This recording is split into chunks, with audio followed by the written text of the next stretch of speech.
মুকুল রায়ের বিধায়ক পদ খারিজ করল কলকাতা হাইকোর্ট। দলত্যাগ বিরোধী আইন অনুযায়ী মুকুল রায়ের বিধায়ক পদ খারিজ করল কলকাতা হাইকোর্ট।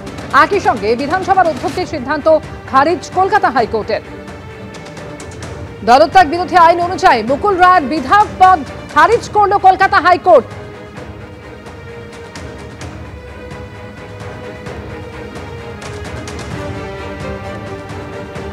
একই সঙ্গে বিধানসভার অধ্যক্ষের সিদ্ধান্ত খারিজ করে দিয়েছে কলকাতা হাইকোর্ট।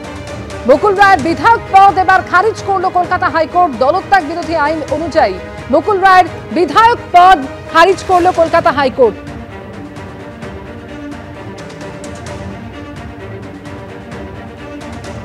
দু 2011 সাল থেকে মানে সংবিধানের যে 10th শিডিউলকে যেভাবে অপমান করা হয়েছে, কার্যত সংবিধানকে চ্যালেঞ্জ করেছেন এখানকার অধ্যক্ষ বিমান বন্দ্যোপাধ্যায় মমতা বন্দ্যোপাধ্যায়ের নির্দেশে। কিন্তু দেখুন, এর আগে এতে এফেক্টেড হয়েছে Congress, CPM, RSP, forward block, এমনকি চাঁদ মোহাম্মদ সমাজবাদী পার্টির। তো ইনি 21-এর পর থেকে যেহেতু বিজেপি প্রধান বিরোধী দল হিসেবে আত্মপ্রকাশ করেছে বা মানুষ তাদের এনেছে, তো বিজেপির এমএলএদেরকে বেমালুম মুকুল রায় উত্তরীয় পড়ছেন, তৃণমূলের মিটিংয়ে থাকছেন, আর বিধানসভায় বলছেন ও তো বিজেপি।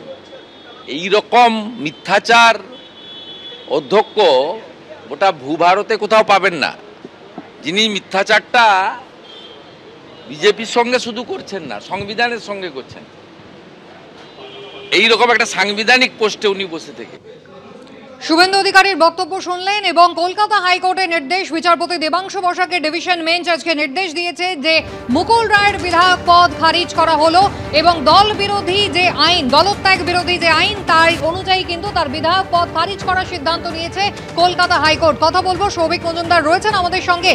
সৌভিক, কিছুক্ষণ আগে আমরা শুভেন্দু অধিকারীর বক্তব্য শুনলাম, যদিও কলকাতা হাইকোর্টের নির্দেশের আগে তার এই বক্তব্য, যেখানে বিধানসভার স্পিকার তার যে সিদ্ধান্ত তাকে তিনি রীতিমতো চ্যালেঞ্জ করেছিলেন। কি ছিল সেই সিদ্ধান্ত? কলকাতা হাইকোর্টের আজকে কি নির্দেশ?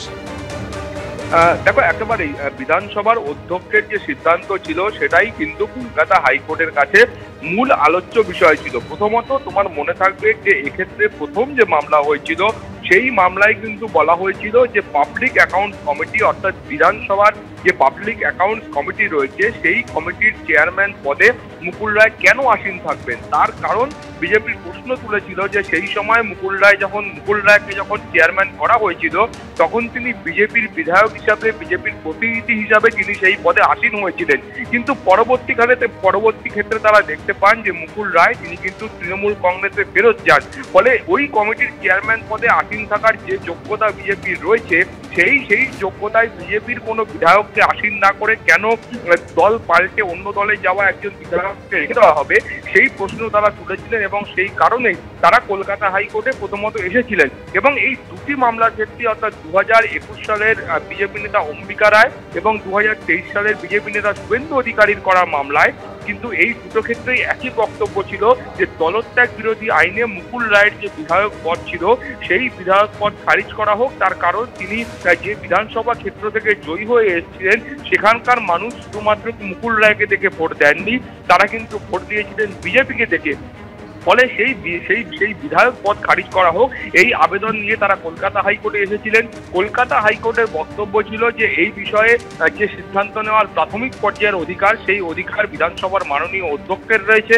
ফলে মাননীয় অধ্যক্ষের কাছে কলকাতা হাইকোর্টের তরফ থেকে সেই মামলা আবারও ফেরত যায়। সেখানে গিয়ে বিজেপির যারা বিধায়ক রয়েছেন, আইনজীবী রয়েছেন, তারা আবেদন জানান যে এই গোটা বিষয়টা বিধানসভার অধ্যক্ষ খতিয়ে দেখুক। কিন্তু বিধানসভার অধ্যক্ষের তরফ থেকে সমস্ত সিদ্ধান্ত গ্রহণ করার পরে বা সমস্ত কিছু খতিয়ে দেখার পরে তিনি জানান যে মুকুল রায় তিনি এখনো পর্যন্ত বিজেপিতেই রয়েছেন, ফলে বিজেপির বিধায়কদের যে আবেদন রয়েছে যে দলত্যাগ বিরোধী আইনে মুকুল রায়ের বিরুদ্ধে পদক্ষেপ করার জন্য, সেই আবেদন তিনি খারিজ করেন। ফলে সেই মামলা কিন্তু আবারও কলকাতা হাইকোর্টের কাছে ফেরত আসে। দ্বিতীয় দফায় যখন এই মামলা চলছে সেই সময় কিন্তু আবারও কলকাতা হাইকোর্টের তরফ থেকে বিধায়কের কাছে এই বিধানসভার অধ্যক্ষের কাছে এই মামলা যায় যে তিনি তার সিদ্ধান্ত পুনর্বিবেচনা করে বিজেপির বিধায়কদের অন্যান্য কোনো নথি থাকলে, কোনো ডকুমেন্ট থাকলে সেগুলো তারা জমা দিক, সেইগুলো খতিয়ে দেখে তিনি যেন আবারও সিদ্ধান্ত গ্রহণ করেন, এই মর্মে বিধানসভার অধ্যক্ষের কাছে সুপারিশ পাঠায় কলকাতা হাইকোর্ট। বিধানসভার অধ্যক্ষের তরফ থেকে দ্বিতীয় দফায় যখন এই মামলা কলকাতা হাইকোর্ট থেকে যায় সেই সময়ও তিনি কিন্তু একই ধরনের সিদ্ধান্ত গ্রহণ করেন এবং তিনি বলেন যে না, বিজেপির তরফ থেকে বিধায়করা যে আবেদন করছেন সেই আবেদনকে মান্যতা দেওয়া সম্ভব হচ্ছে না।